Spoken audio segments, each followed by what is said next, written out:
Good morning. Welcome back to Tattered. We've taken a few days off for the 4th of July holiday, and my hope is that all of you have too, because we need to take that time. Sometimes you need to be with family. My wife was sick, of course, so I spent most of the 4th feeding her, but that's okay too. Today we're going to talk about the second part of my leadership doctrines, which is, called When the Silence Ends, my final three doctrines of leadership.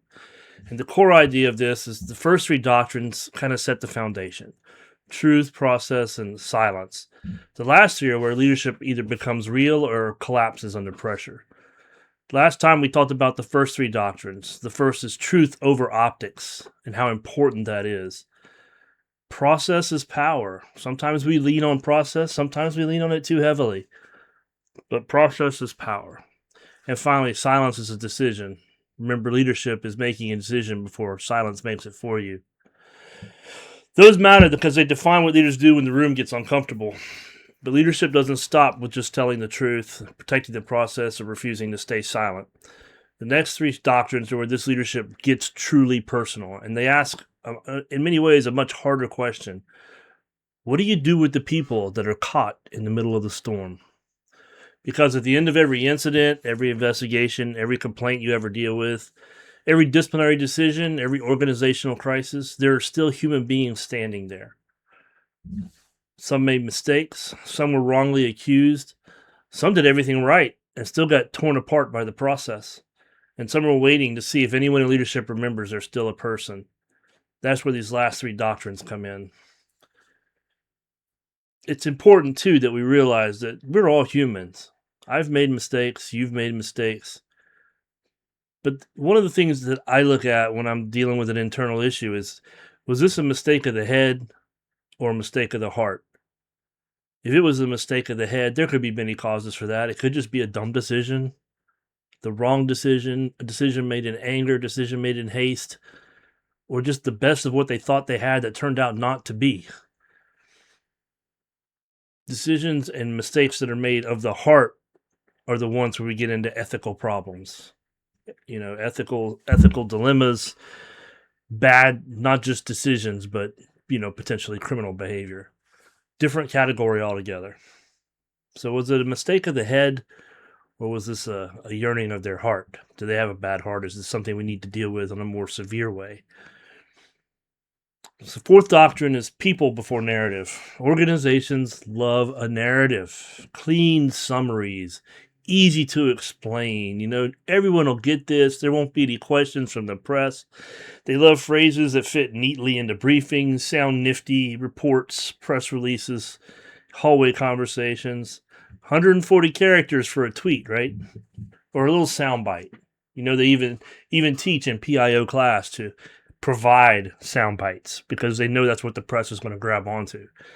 But you know what? Sometimes an investigation doesn't fit into a sound bite.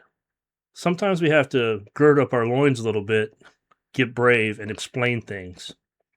Because people are not narratives. Summaries do not do justice. An officer is not just a headline, they're not just a soundbite. A supervisor is not just one bad day. A critical incident is not a rumor.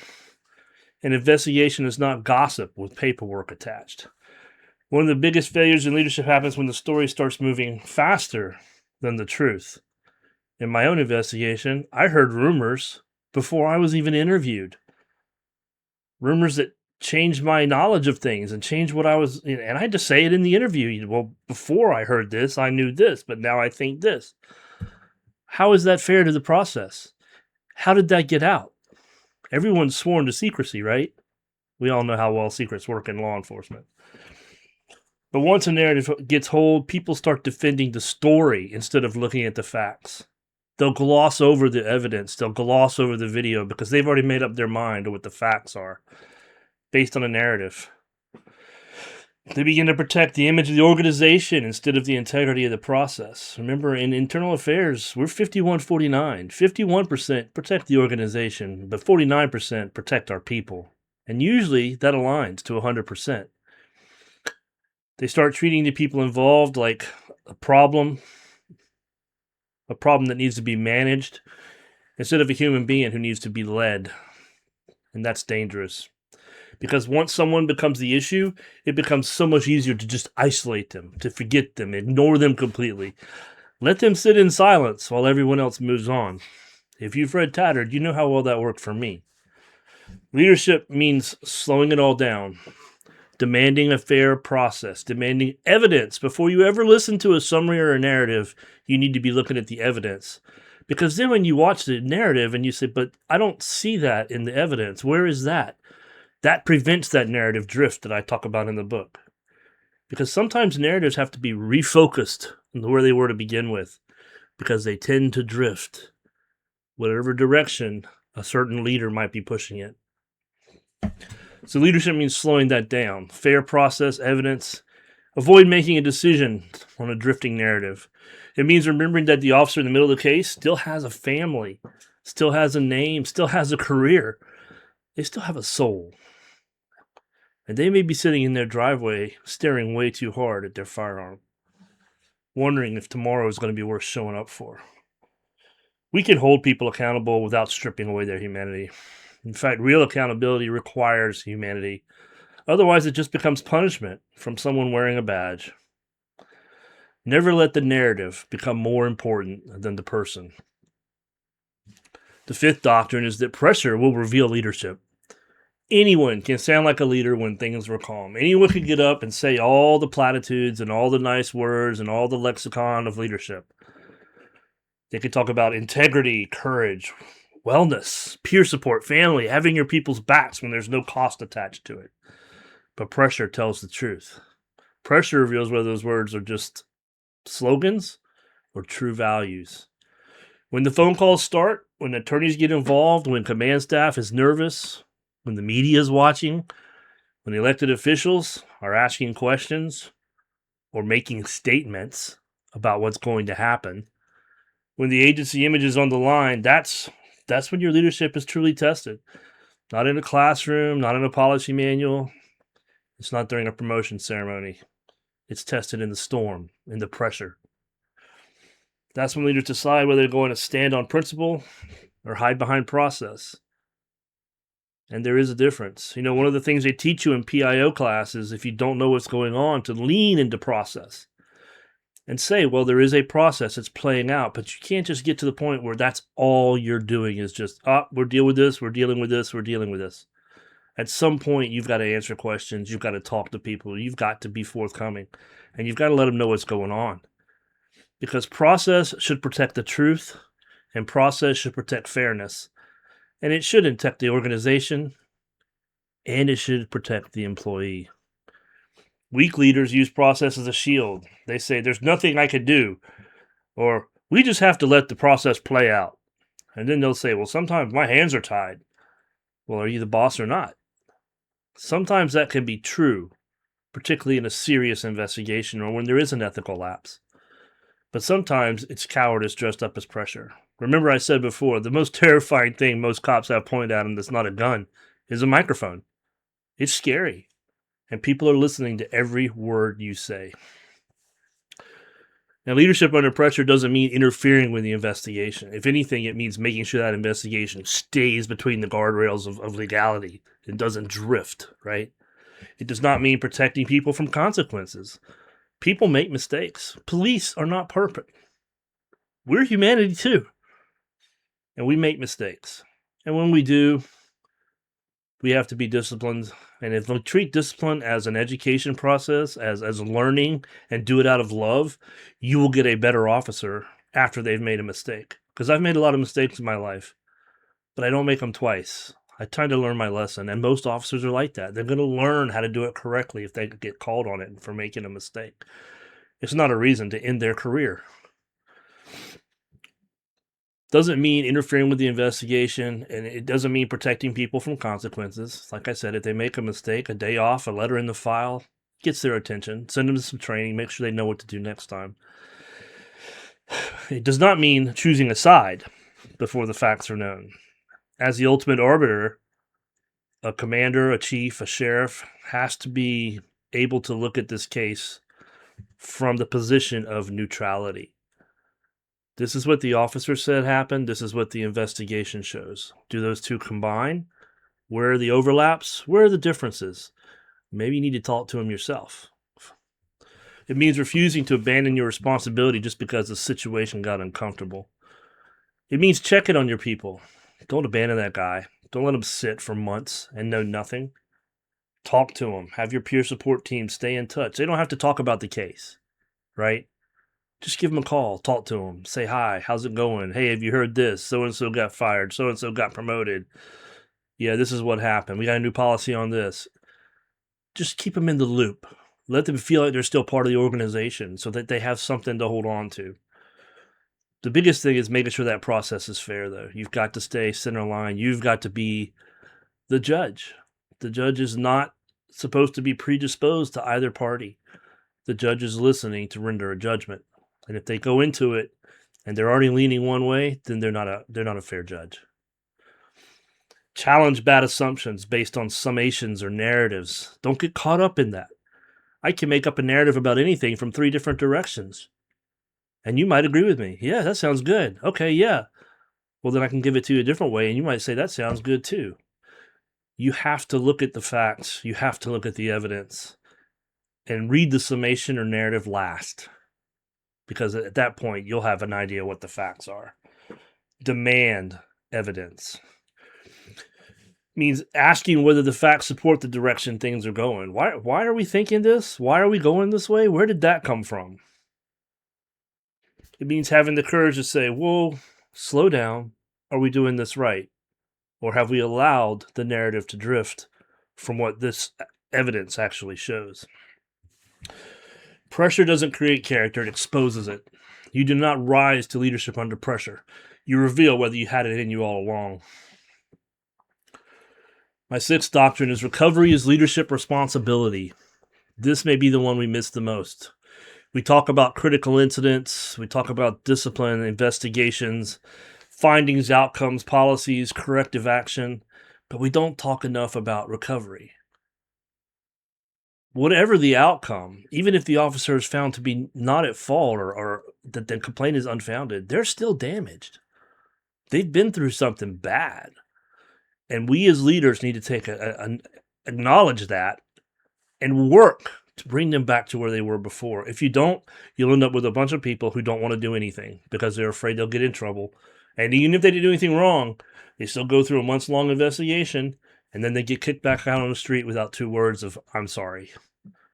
I'll tell you about I'm sorry in a minute. We don't talk about the recovery phase. What happens to that officer after we close the case? What happens to the family after the agency moves on? Because if you don't think they're talking to their spouse and their family about what's going on at work and if it's unfair or fair, you're wrong. You may have a family come out that literally hates your department now because of what they perceive to be the treatment that their spouse got. What happens to the supervisor who carried the weight of the decision? What happens to the person who was cleared but never fully restored? Will there always be a question mark on that officer now? Does discipline follow even if it's unsustained? Because I've worked in a department where if you were under investigation, it followed you. It followed you. It stopped your promotion capabilities. It stopped your transfer capabilities. And there would always be that question because no one ever came out and said, yep, we looked at it. We were wrong. And there's few words as powerful as that in the English language. We act like the end of the paperwork is the end of the damage, but it's not. Sometimes the deepest injury happens after the incident, after the shooting, after the complaint, after the IA interview, after a suspension, after the rumors, after the silence. When the organization closes a file, that doesn't mean the officer is no longer bleeding. And that's where real leadership has to step in. Recovery is not weakness. Recovery is not coddling. It's not avoiding accountability. But it's what responsible leaders do in the aftermath. If the officer made a mistake, if it was a mistake of the head, recovery means training, because discipline is training, and discipline is done out of love. Correction, supervision, and a path forward. What do they need to do to be better? Was it a mistake of the head or a mistake of the heart? Because if it was a mistake of the heart, there's not a lot of training you can do for that. That's ethics. That's a problem. Because we have to be held to a higher standard. None of us are perfect. We all make mistakes of the head. but making a mistake of the heart is a little more inexcusable. If they were harmed by the process, recovery means acknowledgement, restoration, not pretending nothing happened. When I was a young officer, we were working what ended up being a homicide downtown, and I was a rookie. And we were clearing the scene, and I was getting in my car, and a sergeant rolled up and said, "Where are you going?" And I was like, "I'm going to the station to help with the paperwork. I know I'm doing most of it. I'm the rookie." And he mauled my butt for leaving the scene without permission. Now the scene was closed down, so it was over. We were all headed to the station. I just said, "Yes, sir," and let it go, right? A couple hours later, that sergeant called me aside and pulled me into the front lobby of the station, and he just looked at me and he said, "I just want to tell you something. I shouldn't have chewed you out like that. You were doing everything right. I was actually pissed at what some other officers were doing down the street, and you just happened to catch my wrath. But you took it like a man, and I appreciate that. And I just want to let you know that I was wrong and I'm sorry." I will never forget that. This was one of the best detective sergeants we had at the city of Charleston. Great human being, great detective, great cop. But he was willing to say, "Hey, man, I was wrong. Sorry." And I will, if he called me today, I'd respond. I'd go to him because I know what kind of man he is, and I know he's willing to say when he makes a mistake. You have no idea how much power admitting an error means to your department and your people. For a chief to get up and say, "Hey, that's on me. I made a mistake.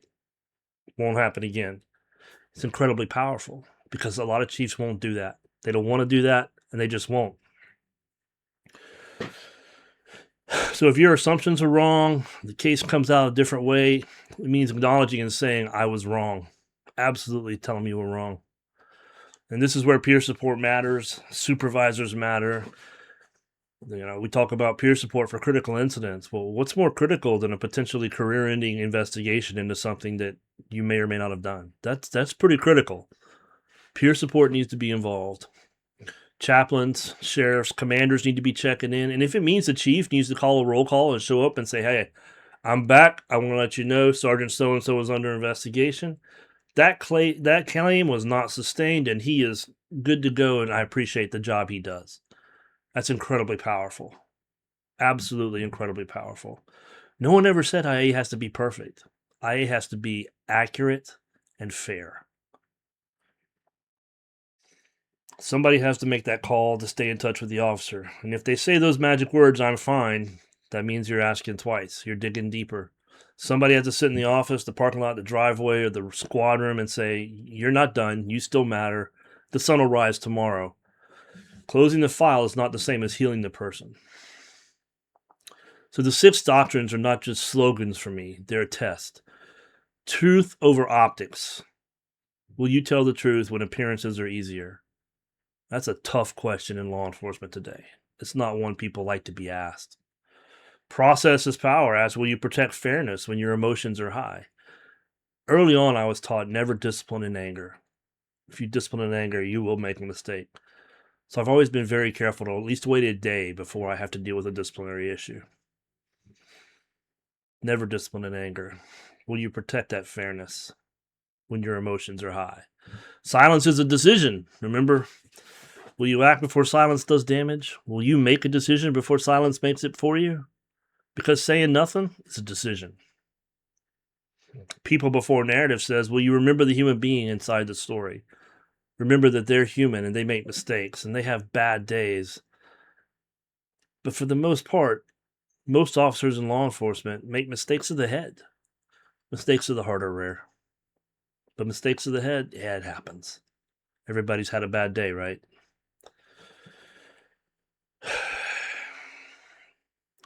People before narrative. Will you remember the human being inside the story? Remember them. Pressure reveals leadership. Who are you when the leadership costs something? Are you willing to pay that price if leadership costs something? It can be expensive. And a lot of times in law enforcement, we have courageous officers. We have morally strong officers. But we have financial cowards that won't make a stand. Recovery is leadership responsibility, says, will you help people find the road back? And that's one of the places we miss the point. The road back is important. reestablishing them, revalidating their leadership, revalidating their position and their job. That's leadership. Doesn't have anything to do with your rank or your title, whether you wear eagles or stars, the office space, whether you have a window or not. Not an emblem on your collar. That's not leadership. That's a badge of rank. That's all that means. Leadership's what you do in that room. It's tense, and the facts are messy. The outcome's not certain. The person standing there to see if anyone has the courage to do the right thing. Leadership is making sure that narrative doesn't drift. Leadership is making sure the boat follows a straight line. I wrote Tattered because I lived some of this from the wrong side of the desk. I know what it feels like when the narrative moves faster than the truth, and what it feels like when the silence gets really loud.